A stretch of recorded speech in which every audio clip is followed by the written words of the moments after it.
Hi, hello and welcome to my channel. If you're new here, hi, my name is Veronica and I'm a big lover of makeup, so if you want to see more reviews, looks and more fun videos, don't forget to subscribe. In today's video, I am ranking my Natasha Denona palette, so if you're curious about that, please keep on watching.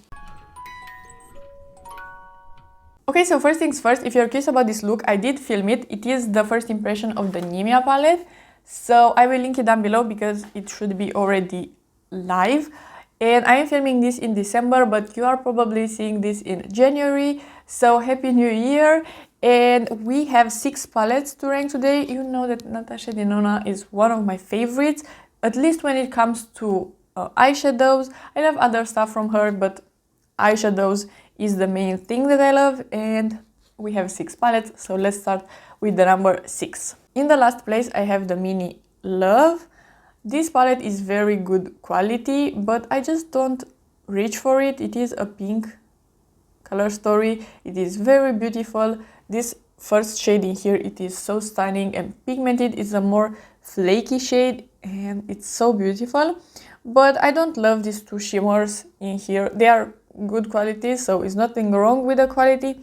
Just the colors is not something that I am very interested in, but these 2 mattes are beautiful. This shimmer is very nice, but because I don't reach for it, this is the last place. But of course, if you like these colors, it is still a really good quality palette.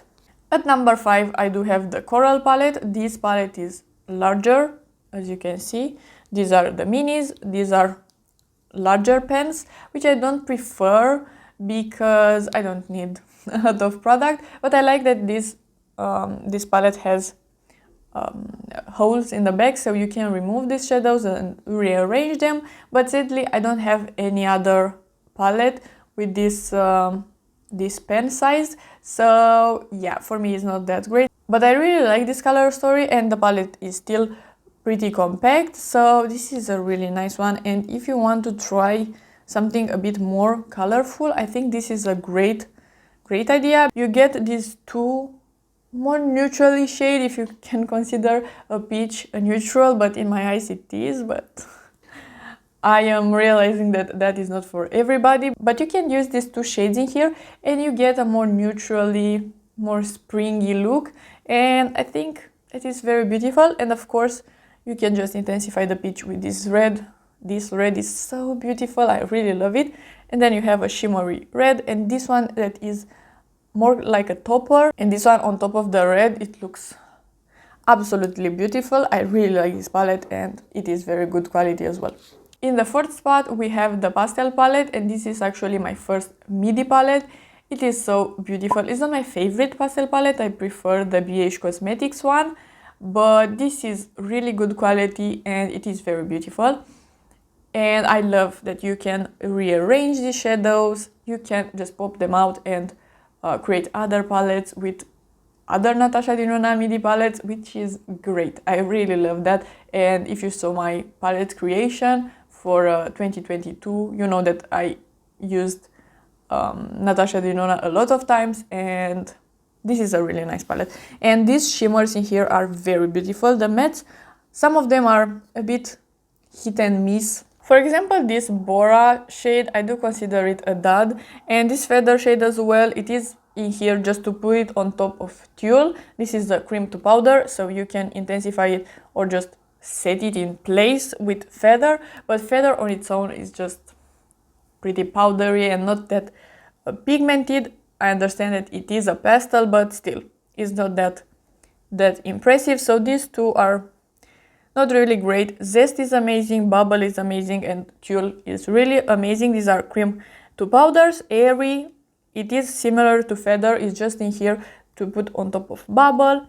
Brisk as well, it is very good, and then the shimmers are really nice.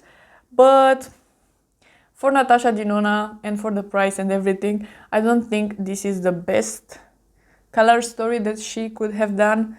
But I still love it, and I'm still happy that I have it in my collection. In the 3rd spot, we have the mini Retro, and I adore this palette. I think this is the most used palette in my collection. I know that it is only a 5 pen, but I took this traveling with me a bunch of times.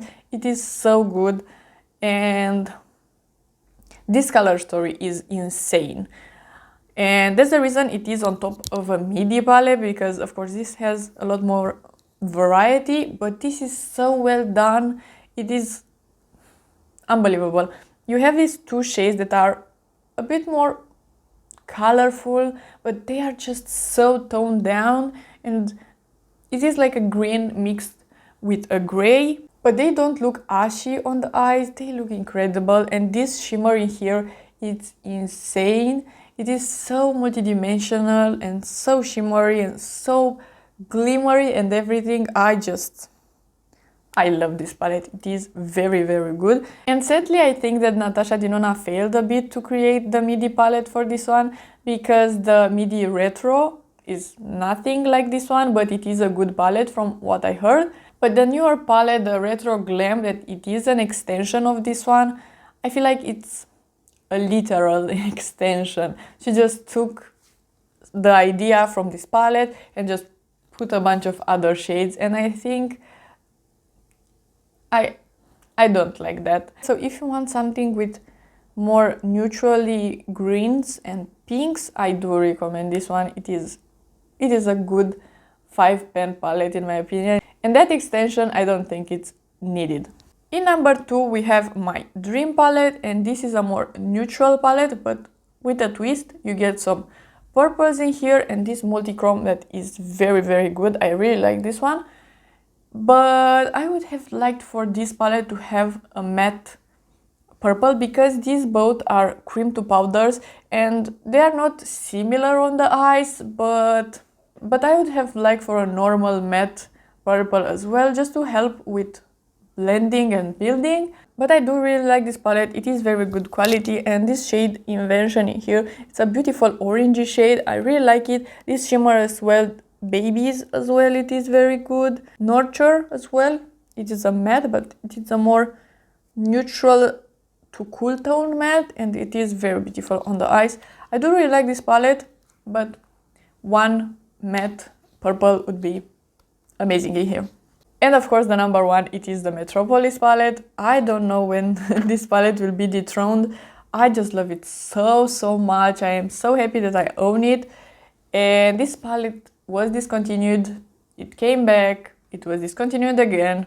I don't even know, maybe it's available right now, who knows. This palette is so good quality, and this is actually my dream palette. I love it, it's so beautiful. I really love green eyeshadow, so this has a lot of greens and very dark yummy greens, and as well dark matte neutrals, cream to powders, very beautiful shimmers. My favorite shimmer is this one in here. It's so beautiful. It is like a gold green shimmer. It's so beautiful, and this orange is very beautiful. So it is a more neutrally palette, but with a twist. And I really love the packaging as well. It is this dark green. It is similar to this shade in here. Every time I'm using this one, I'm just falling in love with it again. I hope at some point Natasha Denona will release another palette of this size, because the pen size are the same as the midi palettes, but you just get more shades in here, and this again is very pricey, but a very nice color story with a composition similar to this one, with light shades and dark yummy shades and something a bit neutral with some colorful shades. I think that will be amazing for Natasha Denona. I am very happy that I own this palette. It is so beautiful. Okay, so these were all the palettes. I am very curious in 2023 what will be released from her. Of course, if it is a very nice color story, I'm gonna buy it, because I really love the formula and I like in general the color stories that she does. She's not afraid of color, which I adore. If you like this video and you want to see more from me, please subscribe and give it a like, and I'll see you next time.